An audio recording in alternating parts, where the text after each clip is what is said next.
Hello, everyone. Welcome to our official number 1 episode of Coping Chronicles, Grief and Mental Health.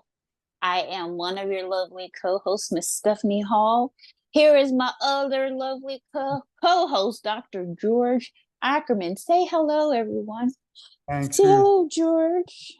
Thanks. I'm excited for it's kind of part 1A or B. This is the last Yeah, part. I was trying to get it out. I forgot, last week we did our intro, and then now this is like our official number 1 episode, our official first episode, right? So yeah, Yeah, yeah, I'm excited because again, we touched on it last time, but today's a very important month, a very important topic, and I guess the best thing to do is really jump right into it. I just wanted to kind of start with how important Suicide Prevention Month is. We both looked up some statistics. Obviously, we're talking more about our experiences, and I'm looking forward to that. But things like suicidal thoughts for everyone listening out there, much like mental health conditions, obviously can affect anyone of all age, gender, background. These thoughts, although common, should be or should not be considered normal and often indicate more serious issues. So, what our goal today is not just to raise awareness, but it's also kind of an urgent outcry to the whole entire world, not just the US. But we really want to change public opinion perceptions. And I think, as Stephanie might agree, usually we do because we both get along pretty damn well. And I think that our goal is to, bring awareness, but realize that no one out there is ever alone. yeah. Our goal is to normalize these conversations because these are conversations that are hard to talk about, right? These are the type of conversations that are like addressing the elephant in the room, right? No one wants to talk about it. People kind of want to sweep it under the rug, right? And for those that are going through it, some may have a community where they have the support they may be able to speak up to, and they're the people are supportive and can help them and willing to listen to them. But there are some, like when I was in the situation where we didn't have that support, we didn't have a listening ear, and it's hard for them to be able to speak up about it or get that support. And that's the space that we want to create here, especially today. So we're creating that safe space for you. This is a safe space, a safe place, and normalizing the conversation. So, George, you want to begin with your stats first? Yeah, I just want to say how you're really a hero and warrior in the front lines of this. You have, again, the experience to also discuss it. Mine is a little, I mean, I haven't had personal, but I do have unfortunate issues that have occurred. I was at a Yeah, few years ago, an officer committed suicide in law yeah. enforcement, and I was at the funeral, and it was just a tragic thing. No Mm, matter what, everyone, reach out to Stephanie or myself. We can always yeah. be there to support you. But uh, Yes. some of the most important factors that I found were shocking. I want to credit the National Alliance on Mental Health. You can reach it at nami.org. But I was surprised to find that 79% of all people who die by suicide are male, which was pretty shocking. Mm, Also, mm, although more women than men attempt suicide, men are 4 times more likely to die by suicide.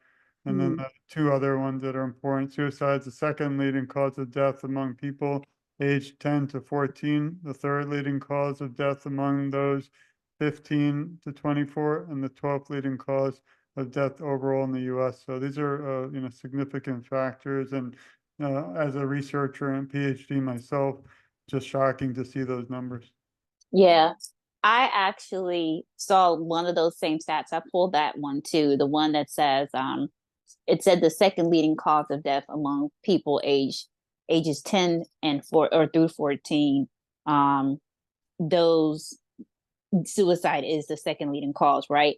But it says that the rates have more than doubled in the last decade, just in that particular age group alone. And that is scary, right? Like I have a 15-year-old.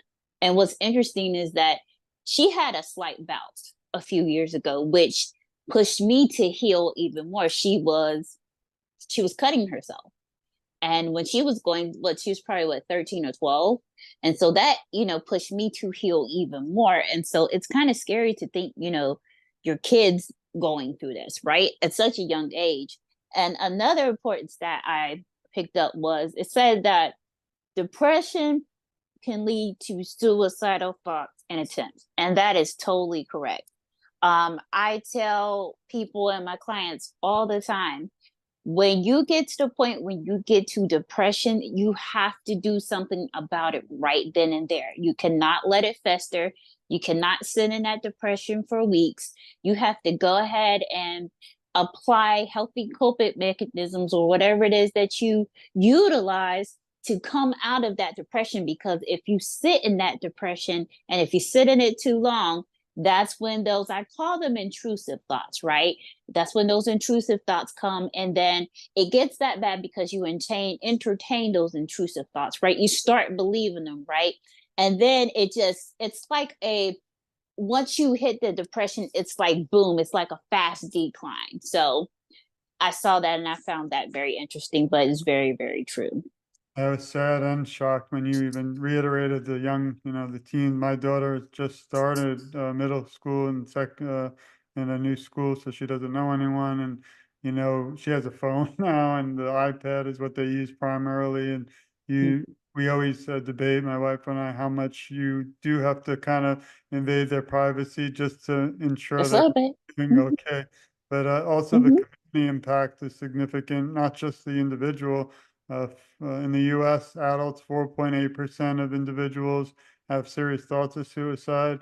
And that's actually lower compared to now we get into races and things, but the LGBTQ youth are 41%. So you can see a bigger rate there. Also, the other areas, such as young adults that we're talking about, is actually from 18 to 25, 13%. So it's a little lower, but the highest rates are among American Indians and then non-Hispanic white people. So it's really Mm-hmm. can affect everyone and anyone, and really have to speak to people. I mean, I felt the deepest, darkest depressions in my life when my mother, watching her kind of, life the last 4 years go from the strong, independent female, only 68, 69, and in only Yeah. 4 years go from, I told you before, from uh, she used to walk, I'd say, 3 or 4 miles a week to 2 years of a cane, then a wheelchair, and then the last 7 days bedbound. And you feel helpless. That's some of the feelings. Obviously, you might be able to touch on the most important feeling, because I think through feelings you're showing emotion, but you're also kind of calling for help, but not out loud. And if you don't have, like, Yes. the support, then even if you call out loud, you're not going to get it. Yes. So, for those that don't know my story, I've talked about it on my personal YouTube channel, The Mental Health Slayer, but I talked about how I dealt with mental health on a very serious level for a little over 10 years. And the source of my mental health issues came from past emotional pain and trauma and a lot of physical health issues that I was dealing with.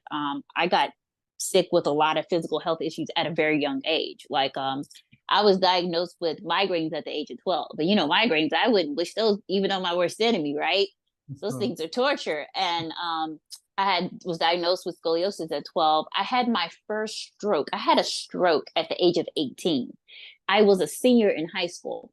And so right after that, my health was just plummeting. So some years later, after I had my first child, I experienced postpartum, and that was like the beginning of it, right? So over the years, without getting the proper treatment that I needed, it eventually got, because my health got worse too. It eventually got to the point where I entertained the suicidal thoughts and had several attempts. My story is a little different because, like I tell everybody, how I've healed and recovered was through a healing and spiritual journey, right? And so it's different for everyone, right? My goal is just to make sure that I didn't have a safe space because I was surrounded by friends or family that didn't understand, or a group of people that just didn't want to accept mental health, right? In my community, the Black community, that stuff is really brushed under the rug. I was just saying this the other day, how I feel like I'm between a generation that says, "Hey," the younger generation right below me is like, "Hey, we want to heal, we want to get this done, we want to face it," right? But the generation right above me, my parents and grandparents' generation, their generation is like, hey, just pray about it. And this is stuff, guys, that you cannot just pray away. We have to tackle it head on. We have to have the conversations to heal it. So, yeah, yeah, I appreciate you definitely. sharing that. And I think, like you Yeah. said, that's why we're here is really talking about it. I think more people are affected by this than we even know or discuss Yes. because it's so taboo for some reason. I mean, I do recall as you're talking, I dated someone who was showed no signs, nothing. And then a few months later, I found out she actually, I lost touch. So it was a long, long, like in college, but she had committed Yeah. suicide. And when I found that out, I'm like, what the Mm.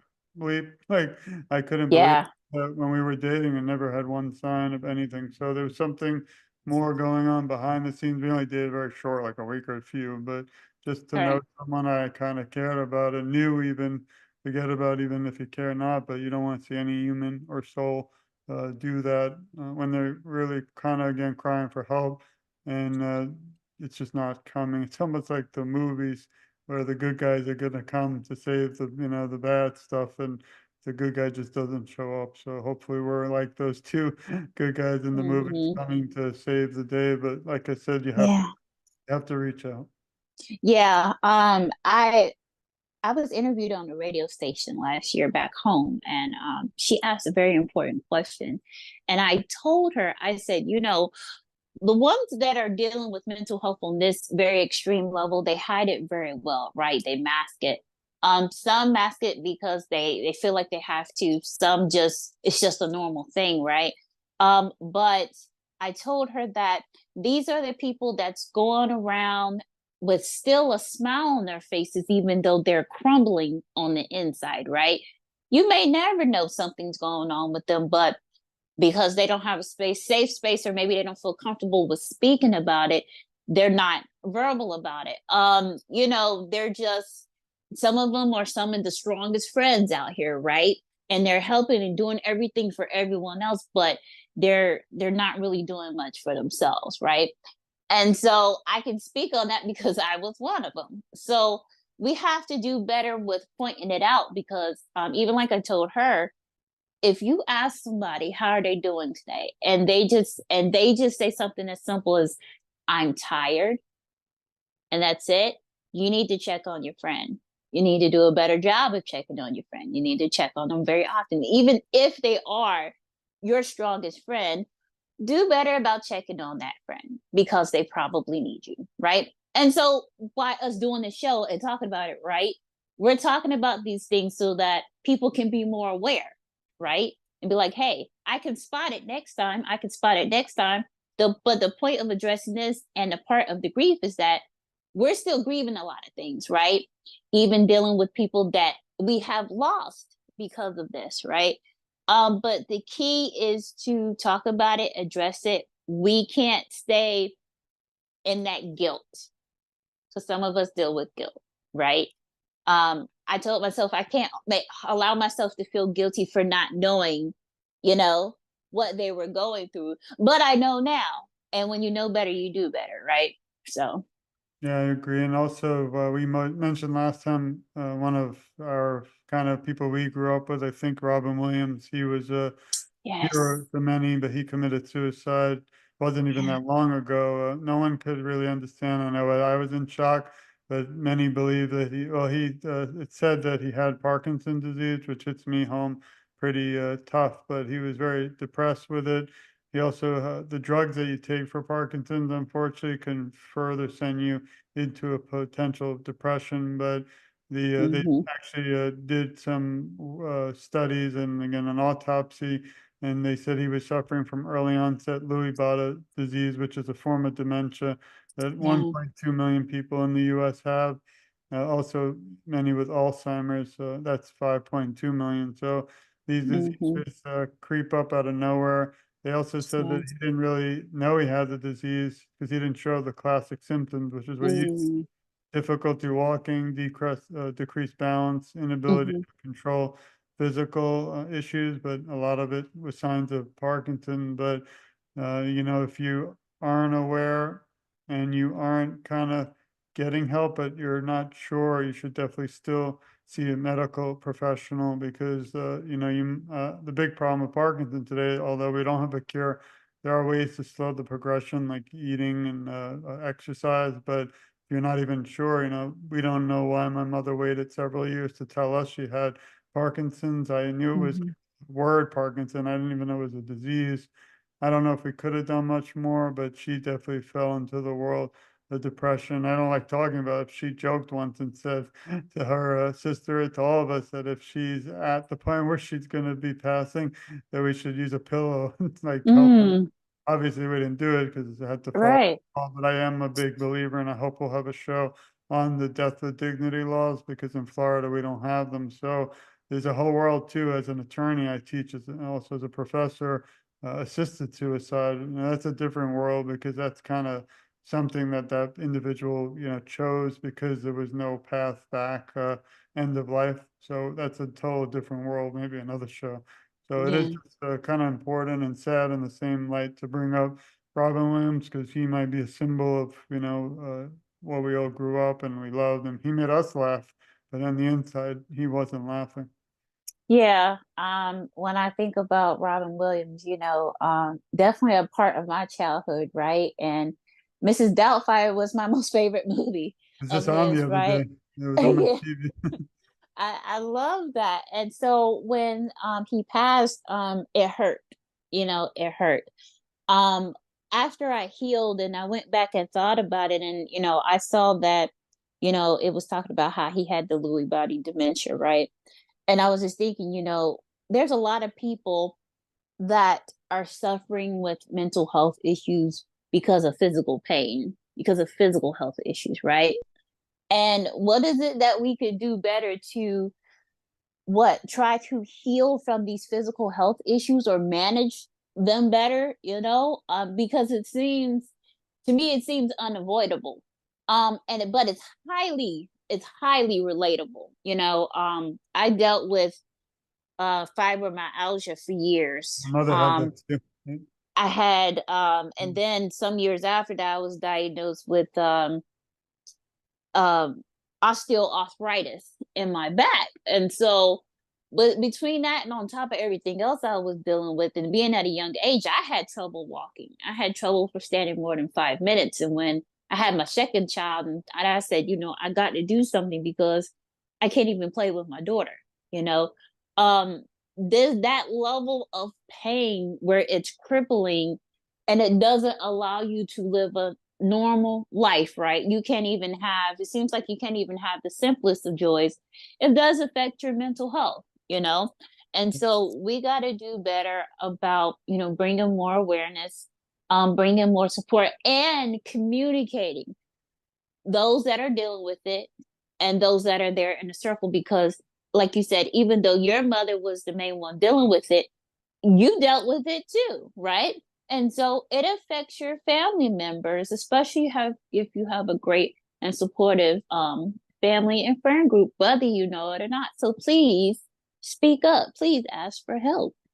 I mean, just since we're going to be really honest and blatant on the show, this is I don't know if right now I'm actually wearing, it's called the for pain for it's a stimulator machine. It's a special machine I've had, as you know, for back surgery. Now it doesn't apply today because I'm not considering, the tough thing that topic we're talking, but Right. I definitely can agree with many out there that you need to try to find methods. Unfortunately, I regret a little bit back surgery.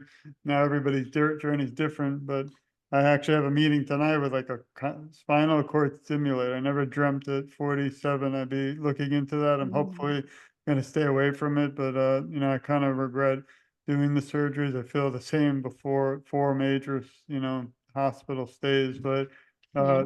but I've had the support of my wife and family, and that might be the difference, like the turning point that, tips for me that makes me still smile through all the pain. But so everyone out there, try to find that one little bright, shining light of hope in your life. And again, if it's not someone in your family, might be able to reach out. I also did write down, which we should announce a few times, the National Suicide Prevention Hotline. Mm-hmm. This is a 1-800-950-6264. Again, 800-950-6264. And the reason we provide that is, we're talking about our experiences, but I know I'm no expert in this area. or many of the areas we talk about. We're just doing it mainly to bring advocacy. And one more point I wanted to make, and then turn it to you. And as we don't have too much time, we're trying to keep these kind of, right to the straight to the point. Then we know everyone out there is busy, but the biggest thing you can all do too, if you're not an individual facing this issue, is advocate for others. You can join different movements that are out there. The biggest one right now is contacting your legislator and your politician to make them aware. I mean, they can bring change. You have to be on top of them. I've tried several times for even Parkinson, didn't have much luck. But if maybe the 10th time that you didn't try, you can make an impact. Also explore your community. Remember, this month is an important month for suicide prevention, and also stay up to date through your own research. But I think Stephanie and I, our main goal here is not really just to talk about our experiences, but really to advocate, but also to help you become advocates too. Because like I always say, Yes. and I don't think she's tired of it yet, but I do feel we're all family in the fight for all these areas. It's Yeah. not just for Yeah. Parkinson's. I wear this little pin because again, represents Parkinson's awareness for my mother. But I really want Right. to end every disease, and I want help for everyone of all areas when you're coping for with grief and mental health.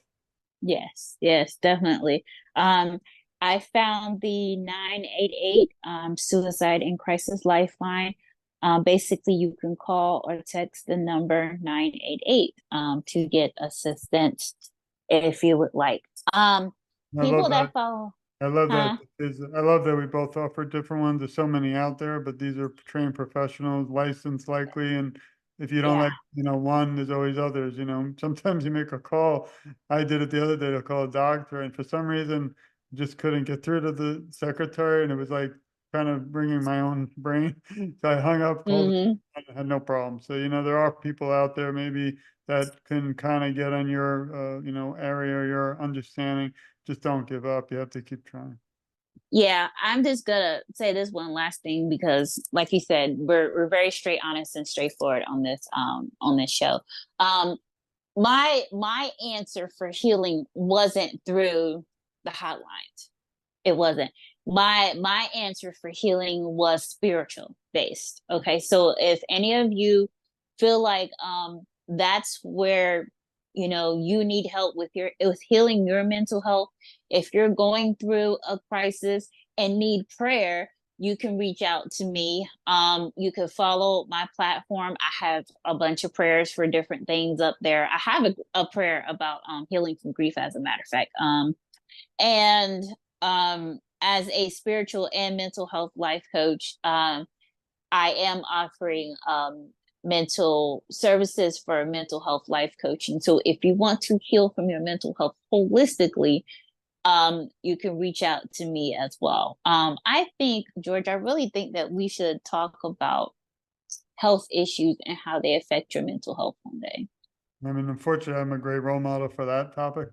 Yeah, we both are. Yeah, yeah. I mean, I've healed a lot of things, but I have moments where I still have a few issues here and there too. And then you're going through, your stuff. So yeah, what do you think?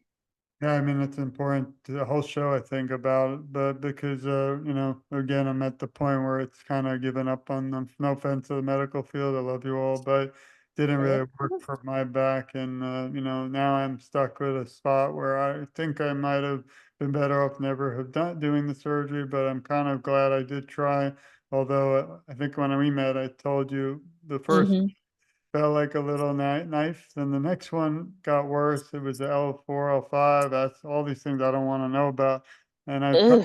some radiation problem from doing so many MRIs, but staying in a hospital for months, and I lost the whole summer last summer. I still advocated for Parkinson's cure, but so much time lost. I didn't really even get a break. And now we're back working 24/7. You got to take some time. I'm not a good advocate of taking time. I'm good at Of time. yourself. Right. We've discussed that before, but yeah, I mean, I these have to remind George, guys, to yeah, slow down. Stephanie's family, so I listened to her. And that's definitely, I mean, I just saw I've been looking at this new spinal cord simulator. I'm kind of against it for now, but just, doing your own research is not always good too, because you'll find the good and the bad. you're not sure which to believe. Everybody's so different. We don't know what'll work. But I happened to click on one by NBC, I believe, give them credit. Mhm. And it was about 80,000 people who didn't have a good experience with the spinal cord. But then I saw one who, a gentleman, was actually in 9/11. Like he was there, one of the firefighters. And when Mhm. he left it, he became addicted to painkillers and had Mm. several surgeries and nothing worked. But then he did this, spinal cord simulator and he's had his life back. But then Okay. it's the size of this, I think, but imagine having that put into your, body, and that's going to cause other issues. So right now I'm Yeah. not really for it, but it does kind of, if you want to tie in mental health, it's killing me. Not literally, but my life was always a runner. I ran 5Ks, like with my wife. We would do all the charities, like you name it. We just did it because we love to run and Yeah. basketball. I had a group of 50 guys. I'd run a whole tournament almost every Sunday. And that was my mental health break because I would forget life for 2 hours to get exercise. And even Yeah. going right in my first book, Journey, Son's Journey, there was one morning I remember putting all my gear on because I'd broken every body part. It takes like a half hour just to Mm. have LeBron's on. So, Yeah. That and I thing was is a all, machine, ain't it? yeah, I was all ready. And then my mother called and said she's in fear that the caregivers are harming her. So I had to drop my life and my mental health and take care of her. I don't regret it, but it's so all the working out, all that is truly suffering today. I do Yeah. miss it. Even after the show, I'm going to try. We have a little gym. I'll try and do a little. Those Supermans are impossible. You lay down and you try and do the, oh my God, but that helps my back a little. So, the point Right. is that you got to exercise. And when you're done, exercise more, even if it's just for, 20 minutes walk a day. We walked the other day. I can't run, but at least, walk. But all these things can bring up your endorphins, your spirit, and your mind. I think it seems to be the secret that some people still just don't make the time for, including me. Yeah. Yeah. So, but you made a very valid point, doing what you can to stay attached to the little joys that you can have in life right now, right? The goal is just not if you experience a level of depression, it's okay. One thing that I say is it's okay to not be okay, just don't stay stuck there. Because if you get stuck there, that leads to what we're talking about today, right? So yeah, maybe we could definitely talk about that on our next show, our next episode. I love that. Even now, these movies out. I watch one. We have like a family night. We just started a movie Friday night, and I forgot the name of it, but it's part two, and it's all the It's like it's a cartoon from Disney. You wish I knew the name. You might have heard of it, but then there's all like so it follows a little girl, but Mhm. and then in the back you see all her emotions, and they're all fighting with each. I forgot. You know that? Oh yeah, I forgot the name of it, but I know what you're talking about. Yeah, That's a yeah, great movie for yeah. now. It helps children understand they have feelings and that they should, Yes. not be alone. But anxiety took over. Part two, and it was really cute, but it's kind of scary watching, seeing all, my daughter like yours is going through all that now, going, being 12 and 13, and just for Hmm. parents too. It's a whole conversation about how we are going through, the same exact thing. Yeah. Well, hopefully this can open up avenues for us, for with everyone, right? So that we can create safe spaces within our own families. I've done that with my kids, and they know they can talk to me about anything. And so, yeah, that is our goal. Inside Out. There you go. Sorry, just Yeah. last minute You're research. right. So, Yeah, I think definitely. to wrap up again, I just want to thank you for your time, friendship. Also, everyone listening, please share this. Yes. I personally fell in love with the idea of what Stephanie was doing when we met on her show. And it was really because I did a lot of research for myself for grief. And I was shocked to find there's not really, and no offense to those out there, but there's not as much as I thought for grief. And that's where we decided to join forces and talk about these tough topics. And I hope that you'll enjoy it. I hope you share it. And please reach out to either of us, whether Yes. it's about a topic or maybe there's a topic that you enjoy. I've done about 90 shows on my Parkinson's. I'm kind of out of like, how many Parkinson's I did. So this is a different world because there's so many Yeah. like our background, that beautiful area that Stephanie brought about. It looks like Hmm. there's a galaxy out there, and we have to try and reach one area at a time. So I don't know if Yes. you had any final notes for today, Stephanie. Um, No, just like George said, please reach out to us. That's the biggest thing I probably can say right now. Please don't stay silent. We want you to speak up. We need you to speak up. We are opening ourselves up so that we can help you. Okay, please speak up. That's it for me. I appreciate it, and we again Yes. send our love and support. And this has been a first official episode of the Coping Chronicles, Grief and Mental Health with your co-host Stephanie M. Hall, the Mental Health Slayer, and I'm Sharon's son George. You can find me at togetherforsharon.com. But really, again, excited for so many more very important topics and areas that we're going to tackle, discuss, and also learn from. So thank you again, and thanks everyone listening. Cheers. Bye. Have a good day.